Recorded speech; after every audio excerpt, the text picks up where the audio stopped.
Good afternoon. I'm David Talbot, Managing Director and Head of Research here at Red Cloud Securities. We continue with our afternoon session today with Skyharbour. We welcome Jordan Trimble. He's President and CEO. He's going to speak to us today. Skyharbour is a project generator. It's looking to expand on its recent Maverick East basement discovery. So with that, Jordan, you've got about 15 minutes, and then we'll have a 5-minute Q&A at the end of the session. Attendees, please feel free to ask your questions. The Q&A link is below. Thank you.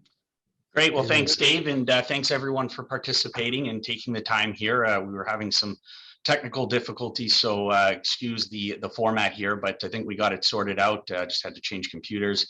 So I'll get right into it. We only have about 15 minutes, and I want to provide a few minutes for Q&A. For those of you not familiar with Skyharbour Resources, we are a high-grade uranium exploration and early-stage development company. We have 6 projects scattered throughout the Athabasca Basin in northern Saskatchewan. We've been busy accumulating these projects over the last 8 years. Go over to the disclaimer here. So I implore everyone to take a read through this on your own time. So people, timing, and projects. These are the 3 core pillars of Skyharbour Resources. People, so management team, technical team, and the partner companies that we have. So Denison Mines and Urano are 2 strategic partners that we have at Skyharbour Resources. Denison's one of our larger shareholders, and Urano is a project partner. Again, people, timing, and projects. People. So I run the company. I came in about 8 years ago to run the company. I come from an entrepreneurial and financial background. I was doing corporate development for a gold company called Bayfield Ventures before it was sold to New Gold. I then took over as the president and CEO of Skyharbour Resources. I partnered up with my head geologist, Rick Kazmersky. And Rick, I'm not sure if you can see the slide here, but Rick's our head geologist, 40-year veteran in the Athabasca Basin. He's credited with several major discoveries. And more importantly for us, he ran a company called J&R Resources, which made the discovery at our high-grade flagship Moore Lake project back in the early 2000s. Rick brings, as I said, 40 years of experience. He was the exploration manager at Cameco previous to that. Dave Cates, who a lot of you are familiar with. Dave's the president and CEO of Denison Mines. They're one of our largest strategic shareholders.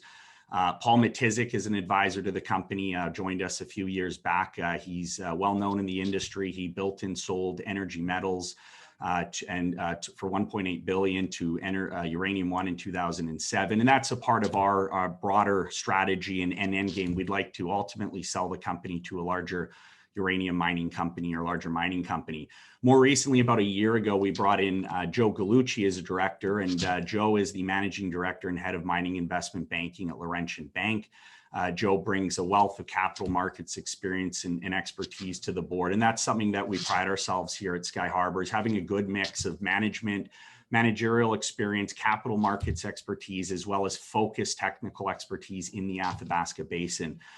Dave Bayard and Christine McKechnie are 2 consulting geologists. They've worked alongside Rick for many years, both of them ex-Cameco as well. Just quickly on the capital structure, you'll see 160 million shares issued and outstanding. This is, for us, a very important part of our story. We want to keep the capital structure intact. It's a part of why we have our secondary strategy or model, if you will, of prospect generation. It allows us to keep the dilution down while we focus our efforts at our flagship project, Moore Lake, and other projects that we own 100% of. Key here is that we now have about 9 million in the treasury in cash and stock. We've had a fair bit of warrants exercised recently. We've also raised some flow-through money, most of that institutionally placed, flow-through and hard dollars over the last 12 months. On slide 7 here, the notable and strategic shareholders, I draw your attention to that. You'll see just a list of more recently institutional and family office interests. And I think that that's going to be a key component for us and for other companies going forward, is to continue to see this money come into the space, and more institutional, more family office money. Also, at a $50 to $55 million valuation, I think there's incredible value proposition for Skyharbour, given the asset base. We're one of a few sub $100 million market cap companies that has 2 deposits, has a resource at our South Falcon Point project, and has high-grade discovery potential. We're not going into grassroots projects drilling exploratory holes. We're following up on high-grade drill results from previous exploration programs. I'll skip ahead because we had that interruption. The next few slides here just cover the uranium market. I will just say with this new global objective of decarbonization, uranium and the fuel for nuclear power is going to be that much more important going forward. We all know that there is a looming supply crunch. We see on, you can see this slide 12 here, just showing some of the recent supply curtailment. I think we'll continue to see that in the backdrop of growing demand. You had about 123 million pounds of primary mine supply in 2020 in the backdrop of 180 million pounds.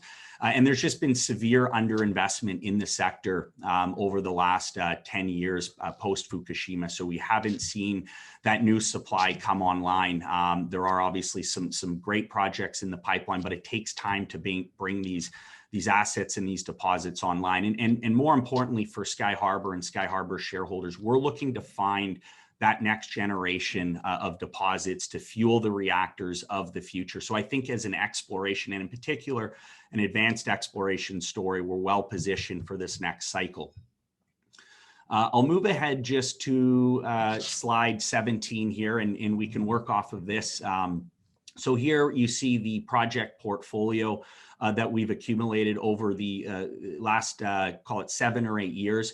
One of the more dominant land packages in the Athabasca Basin. We have about 240,000 hectares, over 500,000 acres of projects scattered throughout the west and east side of the basin at various stages of exploration. They're all drill ready.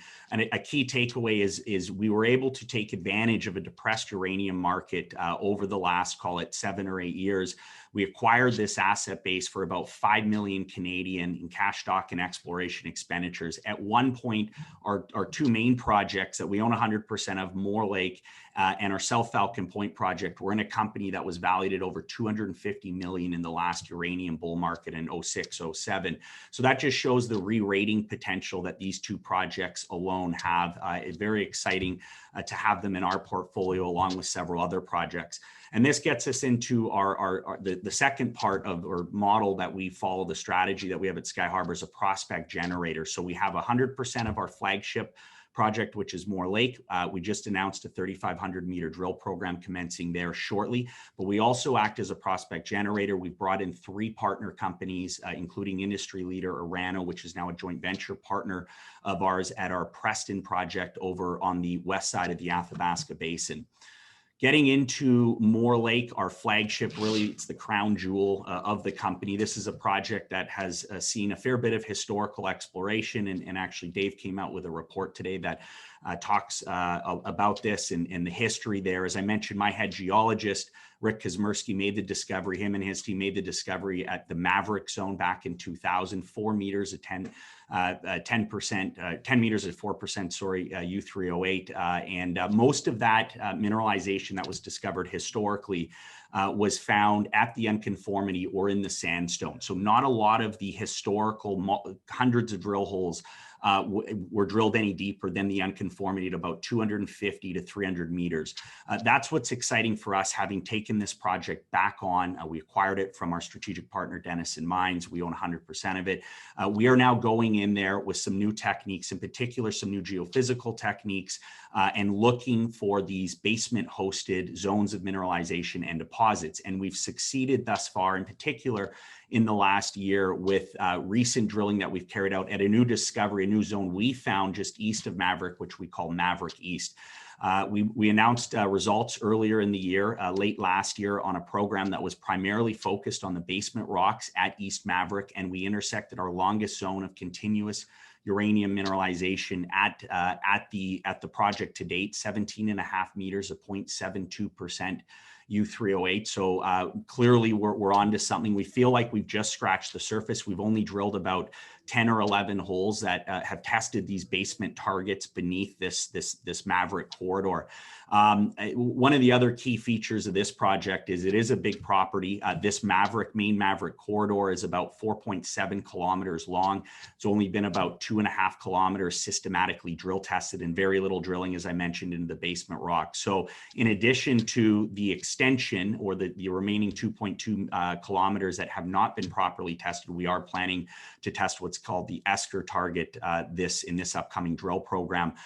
There are about a dozen other high priority targets, and one of which if you read our news on Monday, we talk a lot about. It's called Grid 19. This is a new target that we've discovered, or we've refined with some new geophysics that we just completed, and it's at the intersection of two major conductive corridors, and this is about 10-12 kilometers northeast of this Maverick corridor. So a whole new area. There was a couple of historical exploratory drill holes that were put into this target, and they hit pretty good mineralization in just a couple holes, but we're looking to find something much larger. So over the next several months, we've announced an initial 3,500 meters. I will say with $9 million in cash and stock in the treasury, we're well funded to substantially expand that and carry out several other drill programs. I expect this year will be the most aggressive year in terms of meters drilled at Moore Lake, and we are working towards a maiden resource estimate, which we expect to have out later this year or early next year at the project. Just moving on here. So the other projects that we have, as I mentioned, we do employ what's called prospect generation. We brought in 3 partner companies, one of which, Uranium, has just completed a joint venture at our Preston project. They now own 51% of the property, having completed just under $5 million in exploration. Another partner company just presented before us here, Azincourt, has just completed their earn-in of 70%, having spent several million in exploration and making cash and stock payments. They have assays pending, and they will be carrying out exploration going forward. More recently, though, we've just announced a new partner company, ASX-listed Valor Resources. Valor is a new entrant into the basin, run by a very strong geological and management team. The deal that we've struck with them is a 80% earn-in for just under $4 million in cash and exploration expenditures, and about just over 233 million shares of the company, which have been issued to us. The value of those shares has gone up significantly in the last few months here. Initially, it was about $1 million worth of stock. It's now well over 2.5. So we're happy to participate in any exploration upside at the project, but also as a very large strategic shareholder. And Skyharbour shareholders also get exposure, obviously, to the success of these other partner companies. I'll just quickly jump ahead because we don't have much time here. We do have a few other 100% owned projects, including our South Falcon Point project, which is host to a 7 million pound NI 43-101 inferred resource. Now with the money that we've raised and that we have in the treasury, we are looking to carry out a small program there later this year. So keep an eye out for news out on that program. Just to wrap up here, so recent milestones and upcoming catalysts. Come a long way in the last few years. We've built an incredible portfolio of top-tier exploration assets, in particular a few advanced stage exploration assets that have had a fair bit of historical work in exploration. Dominant land package. We are actively exploring our Moore Lake project, 100% owned Moore Lake project, with a focus on basement hosted targets. Keep an eye out for news flow on the drilling there, and this will be the most active year that we've ever had at the project. We really do feel like we're right on the cusp of another major discovery at the project. We have partner companies, Uranium, Azincourt, and Valor, actively exploring our other projects, or a couple of our other projects. And keep an eye out for additional joint ventures and options being signed here. We are in advanced negotiations with a few other companies on some of our other 100% owned projects, including South Falcon Point, Man Lake, and Urchison. So again, thanks everyone. Sorry for the technical difficulties, get that sorted out here, but I'll hand it over for any questions. Thanks, Jordan. Nicely done. I think you covered pretty much everything anyways. So you mentioned you're going to start focusing on the basement hosted deposit or mineralization. Do you see potential for basement hosted underneath Maverick, much like you're seeing underneath Maverick East?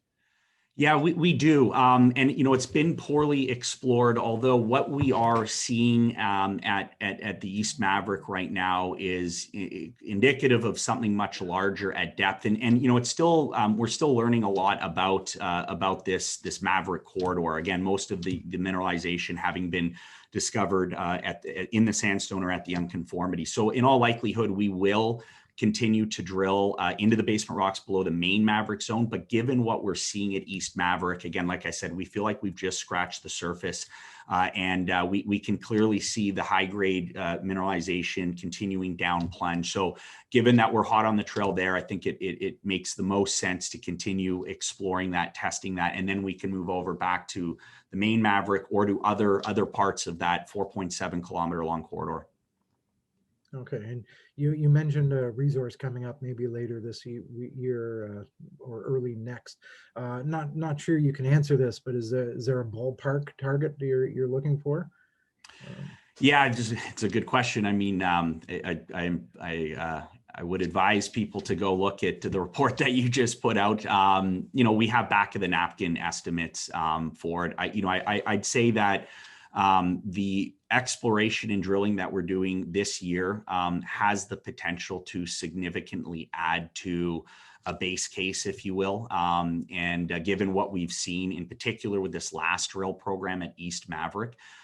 So I don't want to throw any numbers out there yet, but suffice to say that we think we can come out with a substantial number post drilling this year. Okay, and this is probably your most advanced project, but do you plan to do any other work elsewhere in the basement? Yeah, the Moore Lake is by far our most advanced project, over 40 million put into it and lots of drilling. But again, drilling really just focused in the sandstone at the unconformity at that Maverick corridor. The next most advanced stage would be our South Falcon Point, NI 43-101 inferred resource, and couple, I'd say about 15 to 20 million that's been put in historically in exploration. Most of that resource delineation drilling though, so not a lot of regional exploration at the project. We will carry out an exploration program, likely a small drill program at that project later this year. Perfect. Okay, thank you very much, Jordan. Great, thank you.